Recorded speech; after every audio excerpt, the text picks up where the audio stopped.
नमस्कार, मैं हूं आपके साथ रोहित। उत्तर प्रदेश की 4 बार मुख्यमंत्री रही मायावती 2024 में क्या रणनीतियां अपनाएंगी, इसको लेकर वो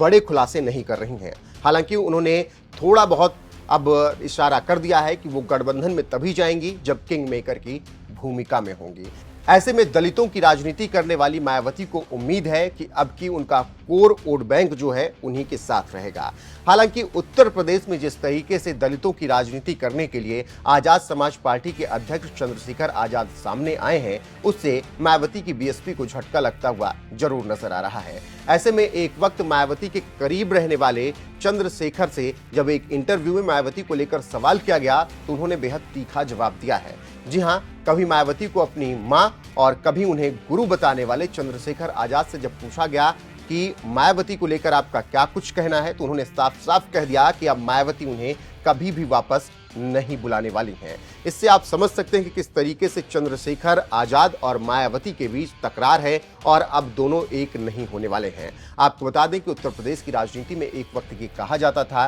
कि मायावती आने वाले वक्त में चंद्रशेखर आजाद को दलितों का सबसे बड़ा चेहरा बना देंगी, लेकिन ऐसा नहीं हो सका, जिसके बाद चंद्रशेखर आजाद ने अपनी खुद की पार्टी आजाद समाज तैयार कर दी और अब उसी का विस्तार कर रहे हैं और आगामी चुनावों की तैयारी कर रहे हैं। लेकिन अब उनसे जब सवाल मायावती को लेकर किया गया तो उन्होंने साफ कहा कि मायावती अब उन्हें नहीं बुलाने वाली हैं। फिलहाल देखना होगा कि आने वाले वक्त में क्या कुछ समीकरण बनते हैं और मायावती किस तरीके से राजनीति करती हैं। फिलहाल 2024 के चुनाव को लेकर वो मिशन मोड में हैं और इसीलिए कार्यकर्ताओं की बैठक बुला रही हैं और सभी को संदेश दे रही हैं कि आगामी राज्यों में जो विधानसभा चुनाव है उसको लेकर पूरे दम के साथ तैयारी होनी चाहिए। इसके अलावा लोकसभा चुनाव में भी बीएसपी पूरे दमखम के साथ चुनाव लड़ेगी और वो गठबंधन की भूमिका में तभी आएगी जब वो किंग मेकर होगी। फिलहाल देखना होगा कि मायावती किस तरीके से आगामी चुनाव लड़ती हैं और कितनी सीटें उनकी पार्टी जीतती है। फिलहाल चंद्रशेखर आजाद ने जिस तरीके से मायावती को लेकर बयान दिया और कहा कि अब वो उन्हें कभी वापस नहीं बुलाएंगी, उसको लेकर आपका क्या कुछ कहना है,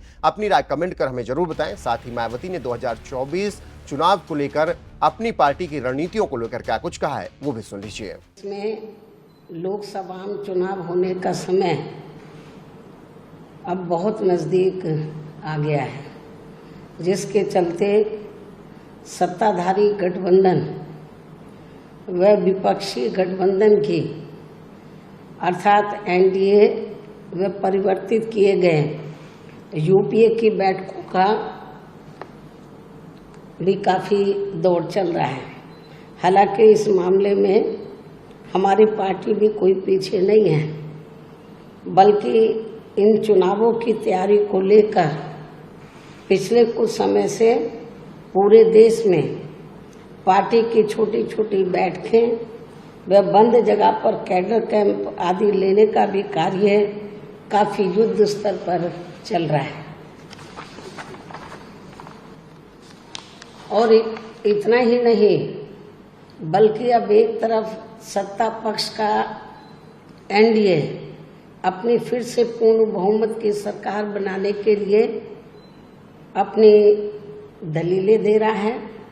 तो वहीं दूसरी तरफ विपक्षी गठबंधन यहाँ सत्ताधारी एनडीए गठबंधन को इस बार चुनाव में मात देने के लिए उनकी नीतियों व कार्यशैली आदि का काफ़ी विरोध कर रहा है, जिसमें बीएसपी भी कोई पीछे नहीं है। जबकि सत्ताधारी पार्टी व विपक्षी पार्टियों के बने गठबंधन के बारे में सच्चाई तो ये है कि यहाँ वर्तमान में विपक्षी गठबंधन के प्रमुख दल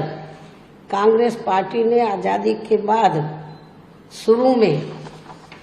केंद्र व अधिकांश राज्यों में भी अपने लंबे